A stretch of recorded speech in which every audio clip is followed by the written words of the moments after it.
நமது கல்லூரியின் அதிபர் கிருஷ்ணகுமார் சார் அவர்களுக்கு வாழ்த்து செய்தி கூறுவதையிட்டு பெரும் மகிழ்ச்சி அடைகின்றேன். எமது அதிபர் தனது சேவை காலத்தில் மிக உயர்ந்த பணியை ஆற்றினார்.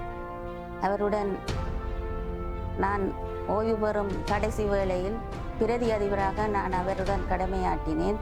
அந்த காலத்தை மறக்கவே முடியாது, பொற்காலம் என்றே கூற வேண்டும். எங்களுடன் மிக அன்பாக பழகியதுடன் அவர் எதையும் அதிகமாக அலட்டிக் கொள்வதில்லை, கூடுதலாக அமைதியாகவே இருப்பார். அதனால நாங்கள் சகல ஆசிரியரும் வினைத்திறனாக எங்களோட கடமைகளை முன்னெடுத்து செல்ல கூடியதாக இருந்தது. மற்றும் பல விடயங்களை எடுத்து சொல்லலாம். அவருடைய காலத்திலே கல்வித்துறையில் மிக உயர்ந்த வளர்ச்சி காணப்பட்டது. சகல துறைகளிலும், கணிதத்துறையாக இருந்தாலும் சரி, உயிரியல் துறையாக இருந்தாலும் சரி, சகல துறைகளிலும் மாணவர்கள் பல்கலைக்கழகம் சென்றார்கள்.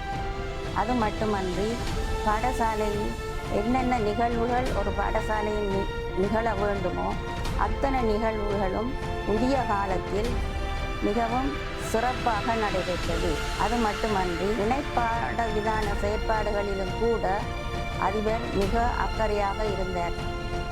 அவையும் மிகவும் வினைத்துறனுடன் செயற்படுத்த முடிந்தது.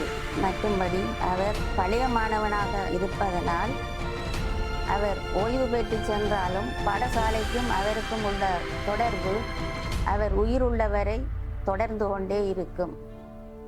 அவர் பழைய மாணவனாக இருந்து எமது பாடசாலைக்கு மேலும் தனது பணியை செய்யக்கூடியதாக இருக்கும். இவ்வளவு ஆளுமை மிக்க ஒரு அதிபருக்கு கீழே நான் கடமையாற்ற கிடைத்தது எனக்கு பெரும் மகிழ்ச்சியை தருகிறது.